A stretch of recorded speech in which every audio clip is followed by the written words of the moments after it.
안녕하세요. 저는 까다로운 주체 슬라보의 지적 책을 가지고 강의를 준비하였습니다. 우리 환상 많죠.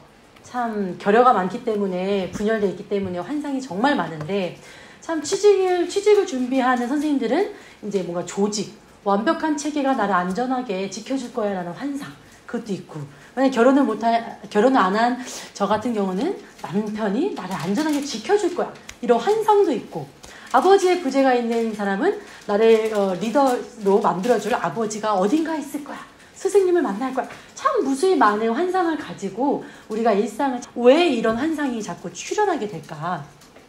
환상은 현실감을 지탱해주기 때문에 환상이 있다라고 해요. 현실의 재앙에 너무 모질게, 너무 지치게 경험하다 보니 이 현실을 어떻게 보면은 도피할 수 있는, 현실에서 좀 극복될 수 있는 방법으로 우리는 나를 보존하기 위해 환상을 계속 만든다는 거죠. 그것은 환상의 틀이 붕괴됐을 때 현실의 상실을 겪기 때문에 이게 진짜 지옥 중에 지옥이고, 여기 표현 중에 악몽 같은 우주로 지각하게 된대요. 악몽도 무섭고 광활한 우주도 무섭고 뭔가를 지각한다는 거 무서워. 이 3단 콤보가 있는 것이 이 어떤 틀이 붕괴되어서 이렇게 맨홀 같은 게 생길 때예요. 이런 락강은 이런 근본적인 환상을 출현하게 하는 것은 우리가 뭔가 이제 상징적인 어떤 꽉 참이 있었는데 그것에 대해 분열이 있고 틈새가 생기고 그걸 덮는 보충물로서 환상을 계속 만든다는 거예요. 계속. 그래서 이 환상을 도래하게 하는 이 구멍이 뭔가 나의 실존과 실제와 뭔가 폭력적이고 억압적이고 굉장히 이제 외설적으로 경험했으면 죽음 충동을 일으키는 어떤 메커니즘의 원인이 되고, 좀 건강하고 이제 응집된 셀프가 자기가 응집되면 찢어지면 찢어진 대로 상징적 거세가 있으면 그 안에 꿈과 내 욕망을 넣는다는 거죠. 근데 아직 나에게 재앙이 계속 반복돼서 나타난다면 아직 우리는 이 안에서 죽음 충동들이 계속 도래하는 환상을 가지고 있다라고 봐요. 그러면 이 죽음 충동은 죽음 충동으로만 물리칠 수 있대요. 이때요. 가능하대요. 이게 또 무슨 장난 같은 것이냐. 이 먼저 앞에 있는 죽음 충동은 정신증적 수준의 주체예요. 정신증은 어디부터 어디까지가 없어요. 리밋이 없기 때문에 계속 시종일관 진정으로 자유로운 선택을 하는 건 행동하는 그 양태입니다.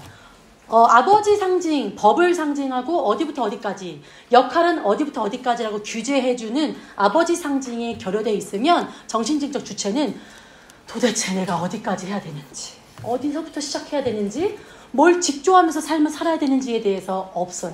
이 없이 그냥 자유라는 것 일념하에 규범도 없고 어떤 절차도 없고 막 자기 주장성만 계속 주장하면서 이제 사회체의 규범과 규칙이 전혀 없는 그런 정신증적 주체가 되는 거죠. 참 이 공부를 하기 이전에 정말 정신증적 주체로서 삶을 살았구나. 나만 우선이고 나의 나르시시즘적 그 자기 주장성, 위아래 옆에 없고 내가 이 행위를 함으로 인해서 작용 반작용 이런 원리 전혀 없고 그냥 내가 여기서 못 참겠어서 뛰쳐나가고 싶으면 뛰쳐나가고 뭐 외치고 싶으면 외치고 막 이렇게 지 멋대로 살았던 저가 거의 정신증적 주체다. 이런 게 이제 그냥 죽음 충동이에요. 근데 락강이 얘기하는 이 죽음 충동을 이기는 죽음 충동은 무엇이냐면은 하나의 결단을 하게 되는 거예요. 내가 여기부터 여기까지구나. 나의 존재의 위치가 이것부터 이것까지는 책임을 지어야 되는구나라고 어느 수없이 많은 가능성 중에서 스스로 결단이라는 배제를 선택하는 거. 그로 인해서 근본적인 층위 위에서 강제하는 호명된 존재로서, 알티세르의 호명된 존재로서 명명하는 것이 나한테는 죽음이지. 왜냐면 많은 가능성 중에 나를 소외시키고 배제시켜야 하니까. 그 선택 자체의 양태는 죽음 충동이지만 아까 말했던 정신증적 그 법칙이 없어서 그 라인이 없어서 출몰되는 자유로움에서 죽음 충동으로 물리칠 수 있는 방법이다라고 합니다. 그래서 제 질문은 죽음 충동을 물리치는 죽음 충동은 무엇인가 해서 3가지를 말씀드리려고 해요. 증환, 어떤 증상을 일으키는 환상이에요. 그 환상은 이유가 있어요. 증상을 일으키지만 그 증상을 일으키는 환상엔 어떤 이유가 있다는 거죠. 그 은폐된 실체를 파헤치면서 죽음 충동을 이제 물리치는 거죠. 배설물이라는 것을 스스로 명명하면서 되면서 나한테 있었던 아까 그 환상, 죽음 충동을 일으키는 환상을 횡단시켜야 되고, 섣부른 이성 판단, 종합을 이루는 이성 판단을 뺀 정확한 명료한 지성을 획득하는 데카르트적 주체가 돼야지 죽음 충동을 물리치는 죽음 충동 가볼 수 있는 겁니다. 찬찬히 보면 아까 방금 전에도 말씀드렸듯이 정신분석이 환상이라고 부르는 것은요. 실제가 너무 어렵고 실제를 바라보기가 너무 어려우니까 재앙이기 때문에 오지각을 일부러 해요. 오지각하면서 뭔가 사막의 신기루와 같은 것들을 통해서 틈새를 막으려는 시도다라고 합니다. 그래서 정신분석은 이런 증상을 만들어내는 환상을 다룸으로써 치료를 하는 것이 정신분석입니다. 어떻게 치료를 하냐면은 이 증환이라고 하는 것, 증상을 일으키는 환상이 왜 계속 출몰되느냐, 이게 지금 우리 내담자의 양태에 뭘 이렇게 매듭 짓고 있는지, 이 증환으로라도 인생을 버티고 살려고 하는 이 원체의 근본적인 어떤 구조를 보는 것이 정신분석이라는 거예요. 그래서 선생님 전 증상이 있는 것 같아요. 우리 아이가 증상이 있는 것 같아요. 라고 했을 때 정신분석가는 그 증환이 일으킬 수밖에 없는 구조와 그 구조가 있을 수밖에 없는 체계를 보는 학문이 정신분석이라는 거죠. 좀 더 근본적으로 들어가는 거예요. 자, 그래서 무지개 미혼모가 락강적 의미에서의 증환이다라고 얘기를 해요. 미혼모도 미혼모인데 무지개 미혼모래요. 그러면 딱 떠오르는 거. 아니, 애 아빠는 어딨어? 아니, 혼자 애를 어떻게 키운대? 애 키우는데 얼마 드는데 그래도 무직이래. 아이고 저거 사회에서 다 케어해줘야겠네? 그럼 내 세금이 어디에 쓰이는 거야? 뭐 이렇게 되면서 각자의 환상이 막 출몰돼요. 그 각자의 환상이 막 출몰되면서 어떻게든 사회의 모든 문제가 우리가 복지국가인데 복지가 제대로 뭔가 이루어지지 않는 건 무지개 미혼모 때문이야. 이렇게 누벼진다는 거죠. 이유가 어떤 증상의 여러 가지 체계를 보는 것이 아니라 무지개 미혼모 때문이라고 누벼지는 이런 매듭들, 이게 증환이라는데, 그걸 통해서 뭘 보아야 하느냐면은 우리 안에 자동적으로 발생되는 이 환상을 통해서 하나의 법칙이 생긴다는 거죠. 미혼모에 대해서 관심을 갖고 내 환상이 출몰되다 보니 야 잠깐만, 그러면 우리가 사회체에서 이것을 좀 규모적이고 뭔가 복지적인 시스템이 좀 필요한 것 같아라고 체계적인 걸 본다는 거예요. 증환이었었지만 우리 사회체의 증상을 일으키는 어떤 환상을 야기시키는 것들이지만 그걸 통해 사회체계, 우리가 얼마나 무엇을 은폐하고 실제를 거부하고 있었는지를 보게 해서 법치 국가를 만든다라고 하는 거죠. 중산층, 여기 보면은요, 요즘에 중산층을 이제 명명하는 게 아파트 30평이 있어야 되고 부채가 없고 월 500만 원을 벌어야 중산층이래요. 우리 어떡하지? 몇몇 이제 열심히 이제 우리 중산층을 향해 달려가야 되는 우리 청년들이 있는 건데 너무 웃긴 거야. 근데 지적은 중산층이란 말은 없다. 자본가와 노동자만 있다. 자본가만 있고 자본가가 없는 자가 있지 중산층이라는 건 없다. 근데 왜 중산층이 생겼느냐? 하나의 증환처럼 일어나는 중산층이 일어난 이유는 하층민들의 어떤 대거적인 어떤 그 시스템에 대한 반항을 여러분들은 그냥 중산층 하십시오 라는 계급의 이데올로기를 만듦으로 인해서 이 부시부시간에 올라오는 그 어떤 시위를 막을 수 있었다는 거죠. 이렇게 우리가 하나의 환상이 야기되고 증상을 일으키는 환상이 야기됐을 때 법칙이라든지 체계라든지 새로운 이데올로기가 나오기 때문에 어느 부분 우리의 실제와 실존을 보지 않기 위해서 우리는 증환, 환상을 선택한다는 거죠.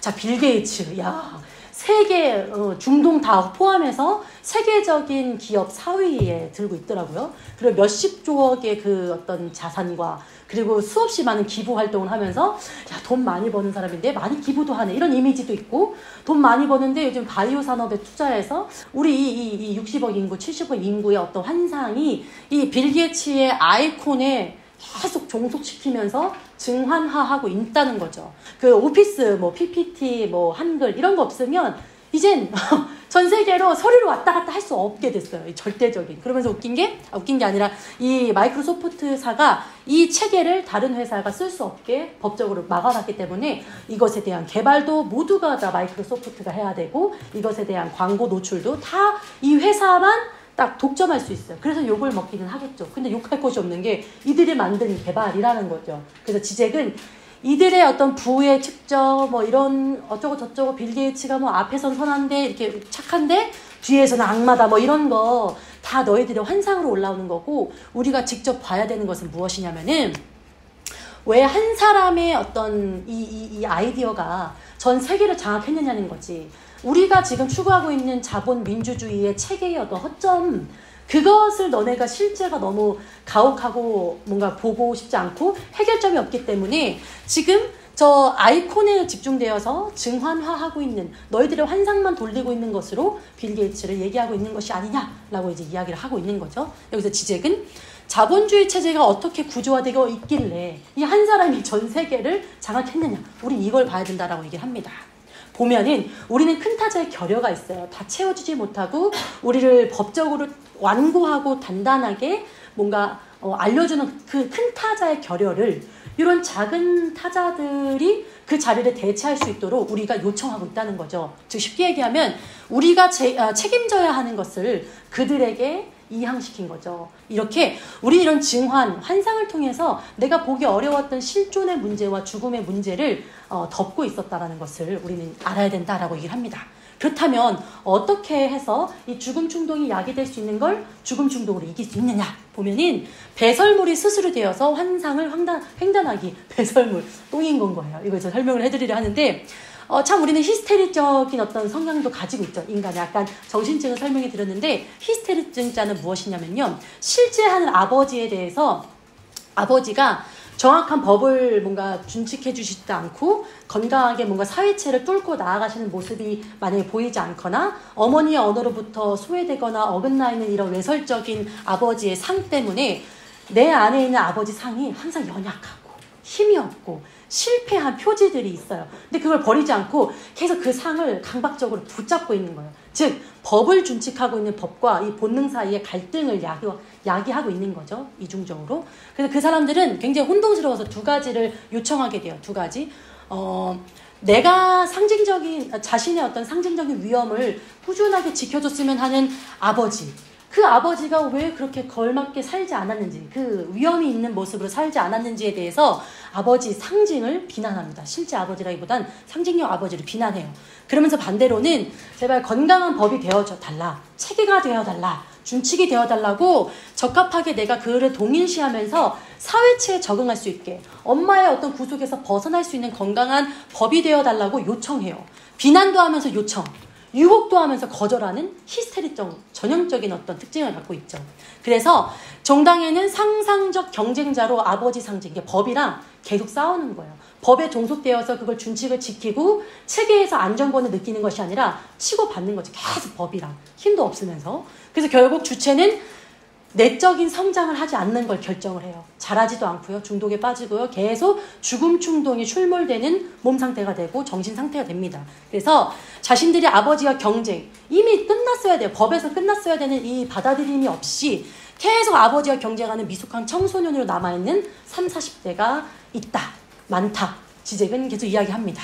그래서 이렇게 계속 히스테리증자, 정신증자, 끊임없이 자기가 상징적 아버지가 없어서 계속 요청하고 있는 존재로 자신을 일관성 있게 보증하고 있어요. 우리들은 계속 그 일관성, 죽음 충동을 야기하는 환상만 가득 차고 있는데 이런 거에 몰입되어 있는 거 열정적 애착이라고 해요.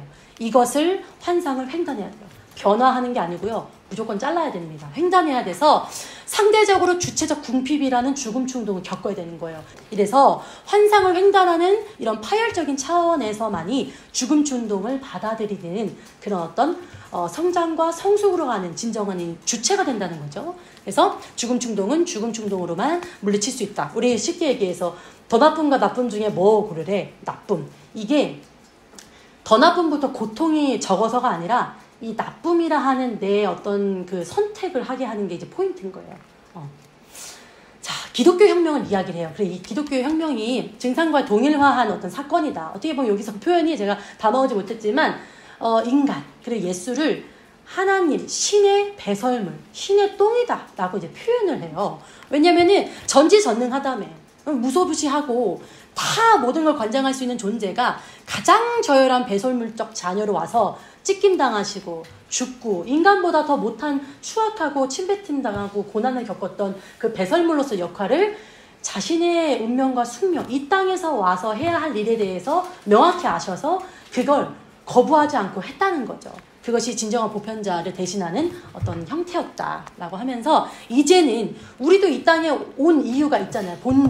본디에 온 이유에 대해서 스스로 물어야 되는 거죠. 누가 대신해 줄 거야. 대리보충적으로 환상으로 덧댈 거야가 아니라 내가 이 땅에서 어떠한 특징과 어떤 문화들을 통해서 말하자면 내가 내 스스로 이 배설물과 같은 신이 된 저 예수를 그냥 영웅적인 어떤 그런 뭐랄까요 우상화해 놓는 것이 아니라 그의 어떤 삶에서 얻었던 그 자유로움을 떠맡아서 내 실존의 양태를 반복하는 거, 이것이 배설물이 되어서 내가 무시무시간에 나오는 환상대로 횡단하는 방법이라는 거죠. 참 저도 이 공부를 하기 이전까지 배설물이 되지 못했어요. 내가 신이냐, 내가 나르시시즘의 끝판왕이냐, 내가 나의 어떤 여러 가지 것들이 이제 다 그런 게 있어요. 먹고 싶은 게 많으면 하고 싶은 게 많다고, 하고 싶은 게 너무 많았어요. 너무 많아서 종합예술을 했죠. 예술, 연기도 하고, 무대도 하고, 조명도 하고, 또 사람들도 웃겼다가 울렸다가 하여튼 다양한 거를 막 많이 했었어요. 그런 어떤 출몰되는, 정신증이라고 하기엔 조금은 어렵지만 그래도 계속 출몰되는 자기 충동적인 것만 하고 있었어요.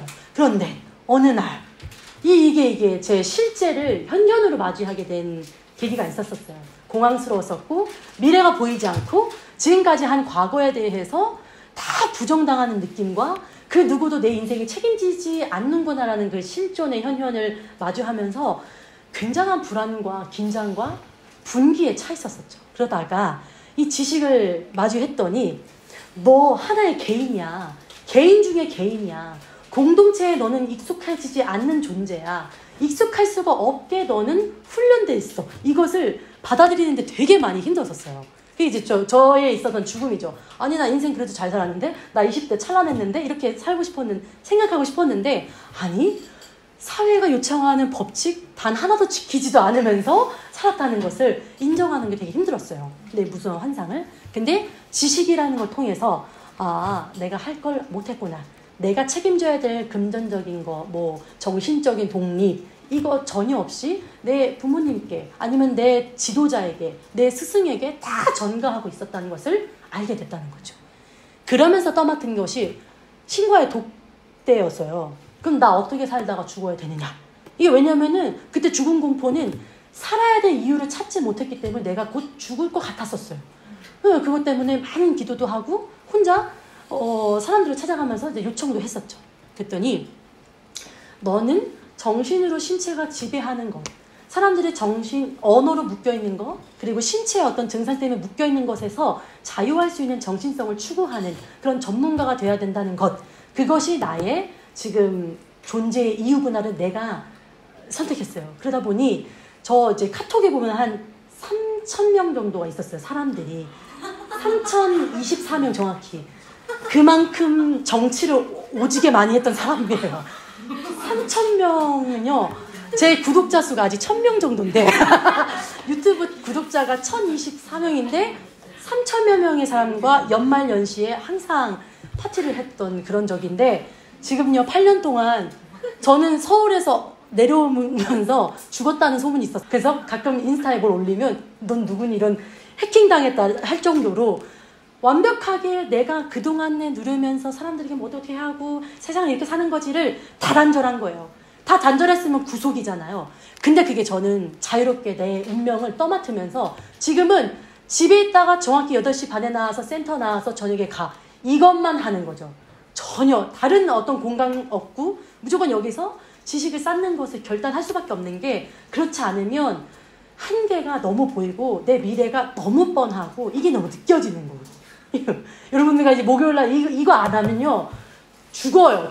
진짜로 저 죽습니다. 그래서 자유를 떠맡는 실존의 양태를 무조건 반복하면서 그동안 있었던 말도 안 되는 말 같지도 않은 환상을요 계속 횡단해요. 잘 사는 것 같지만요, 또 내일 또 실수하면 또 깨져야 되고요, 여기 내려가면 또 그 얘기를 했어까지 또 깨져야 되고, 이거 계속 가로질러야 되는 거. 지금 저의 죽음 충동을 바꾸려고 하는 죽음 충동으로 가는 거거든요, 이게. 지금 서서서 벌벌 떨고 있어요. 그러면서 잘못된 문에 들어서야 돼요. 어떻게 보면은 안서동 호서대학교 문을 열고 들어간 게 내 잘못 문 들어서긴가 같기도 하고, 그때 처음 이제 원장님과 그때 조교팀을 만난 게 잘못 들어서기. 그러니까 나한테는. 근데 하나님 입장에서는 바른 길이죠. 네가 인간 되려면 가야 되는데, 이런 거. 여러분들이 지금 내가 이 시간에 여기에 왜 잘못 들어선 거 아닌가? 라고 생각하실 수 있는데, 죽음 충동을 물리치려고 죽음 충동을 오늘도 선택하셔서 온 거예요. 우리 송 선생님, 선생님 저 일이 늦었어요. 여기 안 오고 싶겠지, 쉬고 싶겠지. 근데 죽음 충동으로 온 거죠. 내가 이러지 않으면 못 산다. 내 반복을 다시금 하면 안 되지. 나도 사회치에서 성장해야지. 이런 마음으로 죽음 충동에 선택을 해서 지금 맛있게 귤을 먹고 있는 너무 지지하는 우리 이렇게 내 스스로가 잘못된 선택을 해서 배뇨를 한다는 거지. 그냥 똥대기가 돼야 되는 거야. 그냥 나는 그냥 똥이다. 아 진짜 이게 절절해. 저기서 이렇게 문 닫고 있을 때는 울고 있는 거예요. 아, 나 진짜 똥이다. 막 이럴 때마다 슬쩍 문 닫고 너무 많이 울거든요. 이런 사변적인 의미는 독서를 통해서 가능하다. 이게 그냥 책이 좋아요. 막 이런 걸 주창하는 것이 아니라 독서만이 저를 그냥 싹 죽일 수 있어요. 저요. 생긴 거 보이잖아요. 어디 가서 조용히 있을 사람 아니고요. 어디 가서 야 너 제하면서 다 엎으면 엎었지. 저요 이렇게 네 알겠습니다. 이거 30년간 그렇게 살았기 때문에 안 되거든요. 근데 이 책만이 저를 너무 수치스럽게 하고 너무 병신같이 만들어요. 솔직하게 얘기해서 너무 쓰잘데기 없는 존재. 나 무슨 생각하면서 산 거지? 막 이런 식으로 아 나는 짐승 금수구나라는 걸 알려주는 게 책이거든요. 이 책을 매주 선생님들이 짚는다는 건 죽음 충동을 물리치는 죽음 충동 중인 건 거예요. 이제 강의들 맡으시면 이제 과거의 나에게 분노하죠. 네가 왜 선택했어? 이 책을 왜 선택했어? 하지만 이제 리뷰할 때 보면 아 내가 죽음 충동을 잘 선택했구나. 이걸 우리 반복하는 거예요. 이거 하는 건 거죠. 이런 절단만이 상징적 거세라 얘기하며 이게 우리의 어떤 맨홀을 지탱해 준다는 거죠. 하지만 이런 우리가 종합을 이루려면요 개념이 너무 중요해요. 너무 많아요. 제가 개념 없는 여자인데 개념이 너무 없어서 뭔가 힌트스러운 거를 어른들이 알려줘도 못 알아듣고 화만 냈어요. 왜 나한테 나 하겠다는데 왜 못하게 해요만 했었는데 개념이 없는 여자라 그게 못 알아들은 거예요. 웃고 계신 두 분께 많이 죄송스럽네요. 그런 거 많이 경험하게 해드린 것 같아서 여러분들 있어 보이지만 개념 없어요. 같이 지금 하나부터 알아가는 단계입니다. 그래서 우리는 진정한 의미에서 나를 인식하게 하는 것은 개념이에요. 개념. 아 정말 절절하네요. 이 개념을 알려면요. 지성에 이르려면요. 빼내야 돼요. 빼내야 되는데 뭘 빼야 되냐면은 환영을 제거해야 된대요. 자, 우리가 불안하죠. 불안하기 때문에 프로이트의 이론 한두 개 안 거가지고요. 인간이 이렇대. 그러니까 뭔가 근친상간했으면 아빠랑 딸내미랑 이제 분가를 시켜버려. 막 이런 엄마랑 아들이랑 긴급하대, 뭔가 밀접하대, 융합이 됐대. 그러면 엄마는 저기 캐나다로 보내고 아들은 여기 한국 저기 북한 쪽으로 보내. 이렇게 해서 종합을 이루는 건 너무 섣부른 이성이다. 이성을 하려면요 지성이 너무 초밀해야 되고 너무 꼼꼼해야 되고 끝까지 파고들어서 널대대하게 그냥 두루뭉실하게 인생은 이런 거지 갑자기 하나님이 다 도와줄 거야 이런 거 없어요. 다 없고 환영을 제거한 그 지성만 있어야 되는. 울어야 되나? 정말. 그래서 결국에 우리 지적은 데카르트적 주체가 돼야 된다고 얘기해요. 데카르트 나는 생각한다 고로 존재한다. 모든 건 의심해야 되고 의심이 편집증적 의심이 아니에요. 1 더하기 1은 2야. 3이라고 얘기하는 사람한테 왜 3이야? 왜 3이어야 돼? 네가 3이라고 생각하는 뭐야? 1 더하기 1은 2라니까 라는 그 어떤 그 개념을 무조건적으로 받아들이는 개념을 쌓는 요 주체들을 이제 데카르트 주체인데 자기 안으로 철회를 하면서 모든 것에 대한 의심으로써 코기토를 환원하면서 이해해야 된다라고 얘기를 합니다. 그래야 자연으로부터 문화로 이행됩니다. 우리가 교육기관에 아이들이 이제 교육기관에 있죠. 계속 얘기를 하는 거지만 이 훈육이라는 것은요. 그냥 너는 뭐 꿈을 찾아줄게. 직업 탐방을 해야지. 이거 그냥 아름다운 이야기고 사실 학교의 이유는 이 사람들이 이제 사회에 나가서 준칙적으로 법칙적으로 얼마나 이것을 자기를 조절할 수 있느냐 그 능력을 키우는 것이 학교에서 하는 훈육입니다. 근데 이제 그 안에선 조용히 앉아서 시키는 그대로 행동하는 데 익숙해지는 것 이걸 더럽게 못해가지고 제가 이런 삶을 살다가 지금 개념이 없어서 너무 힘들어요. 너무 힘들고 자유롭지 않아요. 내가 나가서 뭐 하나라도 살려고 해도 돈을 벌어야 되잖아요. 돈을 벌려면 내가 구조 안에서 지켜서 이들이 원하는 성과를 내야 되는데 이런 거가 전혀 없는 생활로 학창시절 초등학교 1학년 때부터 고등학교 그 몇 년이야 12년을요 싸우진 않았지만 절대 이러지 않았어요. 절대 선생님이 선생님이 영어 공부를 하면 수학 공부할 건데 말고 있고 수학하다 지겨우면 갑자기 뭐 나가고 선생님 첫사랑 얘기해주세요 이런 거 했던 사람이 저예요. 제가 요즘에 학교 그 무슨 프로그램 들어가는데 저와 같은 친구들만 제조에 있는 거예요. 이게 뽑기로 하는 거거든요. 뽑기로 조를 뽑는데 왜 선생님 이건 뭐예요? 저건 뭐예요? 수업 분위기 흐트리고 선생님 첫사랑은 있었어요? 남자친구 있어요? 물어보는 애들만 있어요. 이게 돌아버리겠는 거예요. 무의식이. 그래서 저는 또 배설물이 돼서 들어가서 울다가 아 내가 이거 안 했구나. 조용히 앉아서. 그래서요. 당신의 욕망을 타협하지 마라. 지금 이제 이분들이 지금 쳐다보고 있죠. 여러분들 규칙을 지켜야 됩니다. 여러분들 어떤 그 책임이라는 걸 지어야 합니다. 이렇게 얘기를 해요. 당신의 욕망을 타협하지 말아라는 것은 내가 자유로운 걸 명령하는 화용론, 의미예요. 의미를 이야기하는 역설이 존재한다. 자유, 뭔가 해방된 것 같고 내가 여러 가지를 할 수 있는 것처럼 하는 이 자유가 의미론적 역설을 가지고 있는데 그건 뭐냐면은 감행할 것을 제한한다는 거예요. 내가 이 땅에 온 이유는 수없이 많은 무슨 신이 되려고 신의 무슨 창조자가 되려고 하는 게 아니라 온 이유와 내가 책임져야 되는 것에 알파와 오메가를 명명하는 걸 계속 감행하도록 요청받는 거. 그것이 이제 당신의 욕망에 타협하지 않는 방법이다라는 거죠. 지금 환상으로 돌리고 있고 죽음 충동이 반복된다. 실제를 맞이한다. 아직 내가 이 땅에서 관뚜껑 닫을 때까지 할 일을 못 찾아서 올라오는 그 어떤 실존적인 어떤 불안일 것이다. 그래서 락강이 당신의 욕망을 타협하지 말라는 것은 내가 이 땅에서 감행할 것을 명명하면서 배설물이 되어서 지성을 잘 쌓는 것이다 라고 저는 이제 생각하고 여러분들도 같이 생각하는 시간이었으면 좋겠습니다. 네, 감사합니다.